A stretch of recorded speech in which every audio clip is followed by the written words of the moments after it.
प्रधानमंत्री ने बेंगलुरु टेक सम्मेलन का किया उद्घाटन। कहा, सरकार प्रौद्योगिकी के माध्यम से विकास के लाभ समाज के अंतिम व्यक्ति तक पहुंचाने में सक्षम।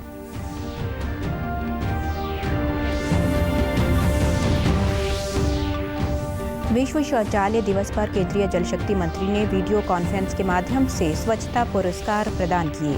प्रदेश के 2 जिलों को मिला पुरस्कार।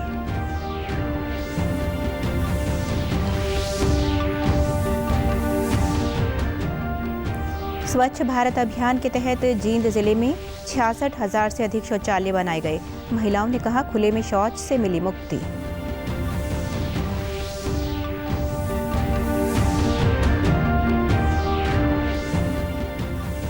और मुख्यमंत्री मनोहर लाल ने कहा, पिछले 6 वर्ष में सरकार ने प्रदेश में किए समान विकास कार्य। करनाल में भाजपा के जिला कार्यालय का किया उद्घाटन। नमस्कार, मैं सारिका शर्मा। अब समाचार विस्तार से। प्रधानमंत्री नरेंद्र मोदी ने वीडियो कॉन्फ्रेंसिंग के जरिए बेंगलुरु टेक समिट 2020 का उद्घाटन किया। ये टेक समिट आज से 21 नवंबर तक चलेगा। इस मौके पर प्रधानमंत्री ने टेक्नोलॉजी से जुड़ी कई महत्वपूर्ण बातें कहीं। प्रधानमंत्री ने कहा कि टेक्नोलॉजी की वजह से ही इन सरकारी योजनाओं ने लोगों की जिंदगी इतनी तेजी से बदली है। डिजिटल इंडिया भारत में जीने का तरीका बन चुका है। उन्होंने कहा कि 5 साल पहले डिजिटल इंडिया मिशन की शुरुआत की गई थी।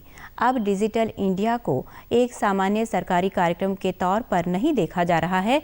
ये अब जीने का तरीका बन चुका है, खासकर गरीबों के लिए। Regular government initiative digital India has become a way of life, particularly for the poor, marginalized, and for those in government. Thanks to Digital India, our nation has witnessed a more human-centric approach to development. प्रधानमंत्री ने कहा कि technology के जरिए हमने किसानों के सम्मान को बढ़ाया है। करोड़ों किसानों को एक क्लिक में आर्थिक सहायता मिल गई। उन्होंने कहा कि जब कोरोना लॉकडाउन चरम पर था, उस समय टेक्नोलॉजी ने ये सुनिश्चित किया कि गरीबों को जल्दी और उचित मदद मिले। अगर दुनिया की सबसे बड़ी हेल्थ केयर योजना भारत सफलतापूर्वक चला रहा है तो उसकी वजह टेक्नोलॉजी ही है। Technology first. Through technology we have enhanced human dignity. Millions of farmers receive monetary support in one click. At the peak of the COVID-19 lockdown, it was technology that ensured that India's poor received proper and quick assistance. आज विश्व शौचालय दिवस है। 2013 से हर साल मनाए जाने वाले इस दिवस का उद्देश्य विश्व में सभी लोगों को 2030 तक शौचालय की सुविधा उपलब्ध करवाना है। स्वच्छता को अहमियत देते हुए संयुक्त राष्ट्र ने इसे अपने 6 सतत विकास लक्ष्यों में भी शामिल किया है। हर साल 19 नवंबर को विश्व शौचालय दिवस मनाया जाता है। इस बार इसकी थीम है sustainable sanitation and climate change. वर्ष 2001 में इस दिवस को मनाने की शुरुआत विश्व शौचालय संगठन द्वारा की गई थी। वर्ष 2013 में संयुक्त राष्ट्र महासभा द्वारा इसे आधिकारिक तौर पर विश्व शौचालय दिवस घोषित कर दिया गया। विश्व में सभी लोगों को 2030 तक शौचालय की सुविधा उपलब्ध करवाना संयुक्त राष्ट्र के 6 सतत विकास लक्ष्यों का हिस्सा है। संयुक्त राष्ट्र के सतत विकास लक्ष्यों में सबको शुद्ध पेयजल और स्वच्छता की सुविधा उपलब्ध कराने का लक्ष्य भी रखा गया है। विश्व की एक बड़ी आबादी आज भी खुले में शौच करने को मजबूर है। भारत को खुले में शौच से मुक्त करने के लिए 2 अक्टूबर 2014 को गांधी जयंती के दिन प्रधानमंत्री नरेंद्र मोदी ने स्वच्छ भारत अभियान की शुरुआत की थी। स्वच्छ भारत मिशन को 2 भागों में बांटा गया था। पहला, स्वच्छ भारत ग्रामीण। इसके तहत गाँवों में हर घर में शौचालय बनाने और गाँवों को खुले में शौच मुक्त बनाने का लक्ष्य रखा गया। वहीं दूसरा था स्वच्छ भारत शहरी। इसके तहत घरों के अलावा सार्वजनिक स्थानों पर भी शौचालय हो, ये सुनिश्चित करना इस मिशन का मकसद था। आज विश्व शौचालय दिवस पर जल शक्ति मंत्री गजेंद्र सिंह शेखावत ने आज वीडियो कॉन्फ्रेंस के माध्यम से सर्वोच्च जिलों और राज्यों को स्वच्छता पुरस्कार से सम्मानित किया। स्वच्छता पुरस्कार में हरियाणा के 2 जिले भिवानी और रेवाड़ी भी शामिल हैं। ग्रामीण स्वच्छ भारत मिशन के तहत रेवाड़ी जिले को लगातार तीसरी बार ये पुरस्कार दिया गया। उपायुक्त यशेंद्र सिंह ने कहा कि रेवाड़ी जिले के लिए ये एक बड़ी उपलब्धि है। इस पुरस्कार के लिए जिले के ग्रामीण और पंचायत प्रतिनिधि बधाई के पात्र हैं। उन्होंने विश्व शौचालय दिवस की बधाई देते हुए कहा कि जिले के सभी गांवों में 100% शौचालय बना दिए गए हैं।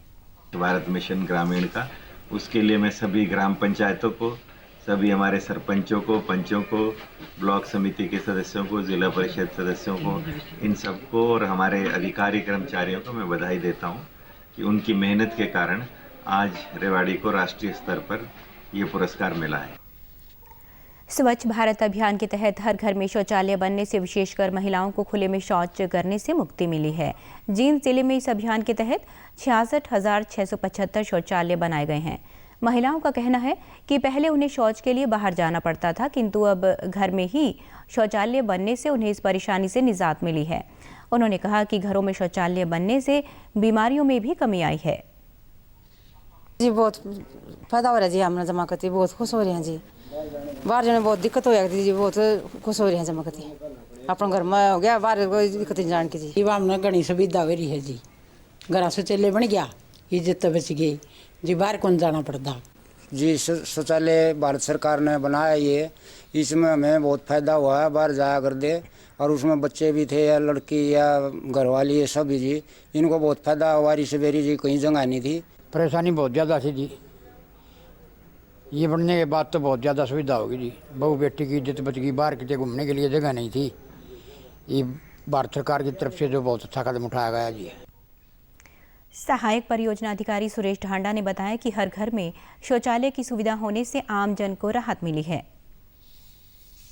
अंदर जितने भी हमारे जो आज तक जो शौचालय बनाए हैं 66,675 इस जिले में अभी तक बने हैं और इसमें लोगों को बहुत फ़ायदा हो रहा है। गांव में हर एक आदमी इसकी परहेज करता है, क्योंकि सभी गांव में आपने देखा है कि कहीं भी कोई भी बाहर जैसे बहू बेटी जाती हैं तो उनकी मतलब इज्जत का उसमें फ़र्क पड़ा है। उसके साथ साथ कहीं जगह भी नहीं है। अगर मान लो किसी बहू के या बेटी के दिन में कोई उसमें ऐसी परेशानी आ जाती है तो बाहर नहीं जा सकती थी, और इसीलिए बीमारियों का भी काफ़ी मतलब जो है वो उनसे बचाव हुआ इस शौचालय बनाने से। मुख्यमंत्री मनोहर लाल ने कहा कि जनता की खुशहाली के लिए सरकार ईज टू लिविंग के लिए काम कर रही है। पिछले 6 साल के कार्यकाल में उन्होंने प्रदेश में समान विकास करवाए हैं।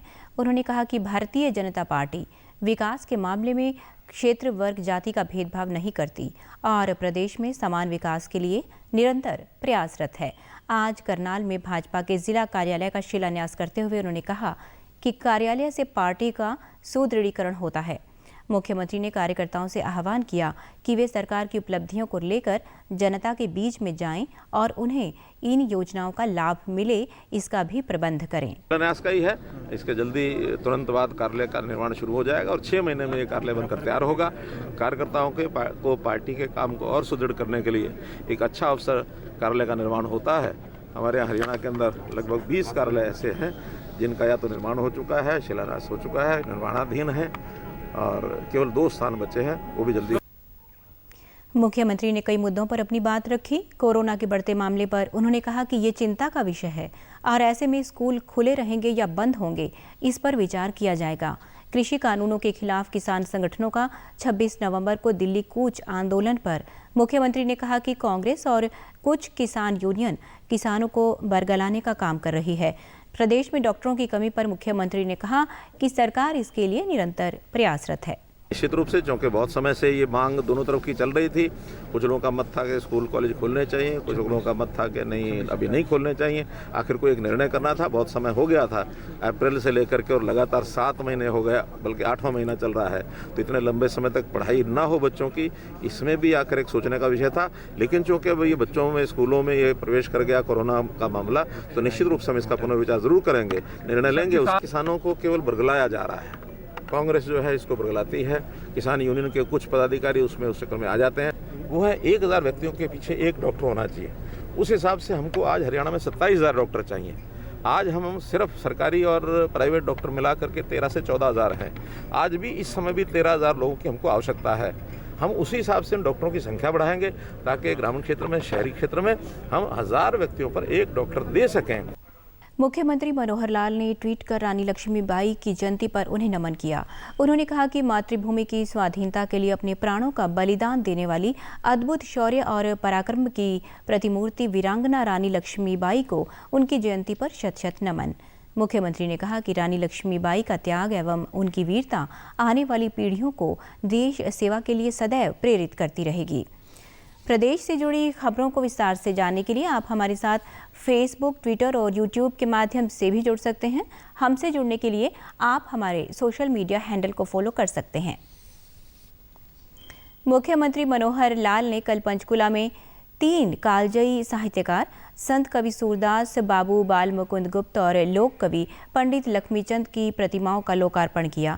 इस अवसर पर पंडित लक्ष्मीचंद के पौत्र और बाबू बाल मुकुंद गुप्त के वंशजों को सम्मानित भी किया गया। इस अवसर पर मुख्यमंत्री ने कहा कि इन महापुरुषों की प्रतिमा का अनावरण करते हुए उन्हें बड़े गर्व की अनुभूति हो रही है। इन तीनों महापुरुषों ने अपना जीवन साहित्य और समाज को अर्पित किया और उन्होंने अपने जीवन काल में भारतीय गौरव और स्वाभिमान को जगाने का काम किया। मुख्यमंत्री ने कहा कि वे जल्द ही महाकवि सूरदास के पैतृक गांव फरीदाबाद के सीही, बाबू बाल मुकुंद गुप्त के पैतृक गांव रेवाड़ी के गुदियानी और सूर्य कवि पंडित लक्ष्मीचंद के पैतृक गांव सोनीपत के जानटी कला का दौरा करेंगे। हिंदी साहित्य के भक्तिकालीन कवियों में महाकवि सूरदास का स्थान सर्वोपरि है। वे भगवान श्री कृष्ण के अनन्य भक्त और हिंदी साहित्य के सूर्य थे। उनका जन्म जिला फरीदाबाद के सीही नामक गांव में हुआ था।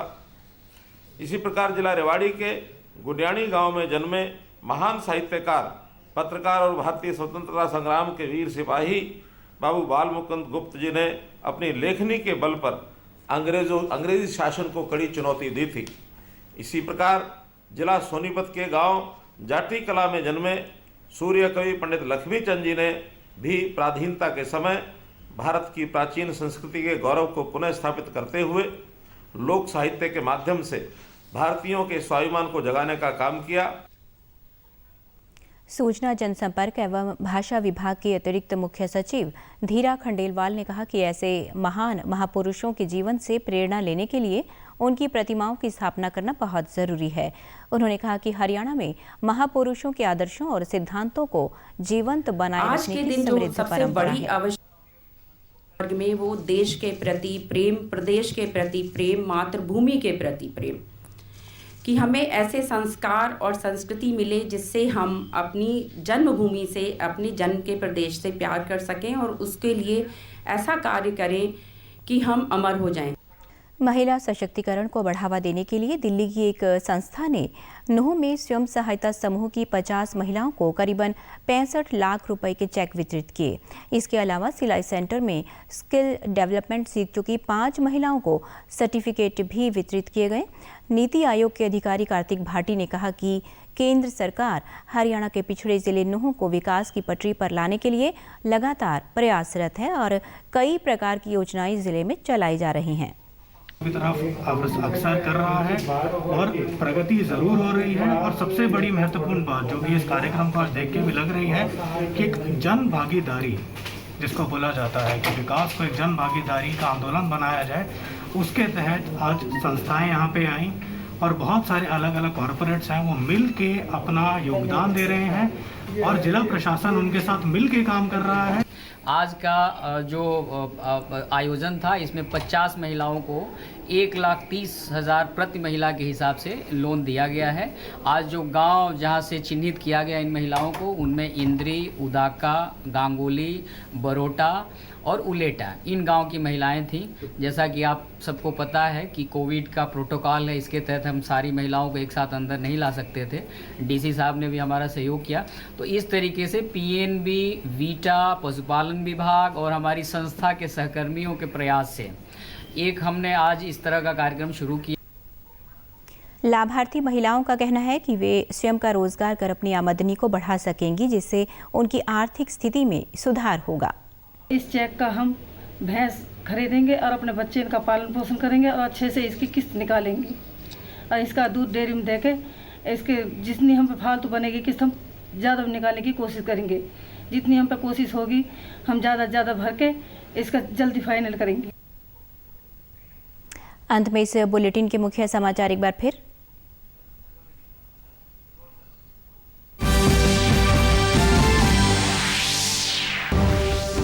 प्रधानमंत्री ने बेंगलुरु टेक सम्मेलन का किया उद्घाटन। कहा, सरकार प्रौद्योगिकी के माध्यम से विकास के लाभ समाज के अंतिम व्यक्ति तक पहुंचाने में सक्षम।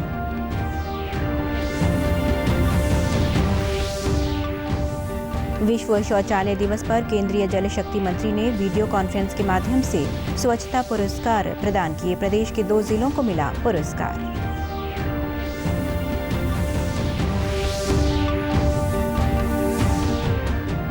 स्वच्छ भारत अभियान के तहत जींद जिले में 66,000 से अधिक शौचालय बनाए गए। महिलाओं ने कहा, खुले में शौच से मिली मुक्ति।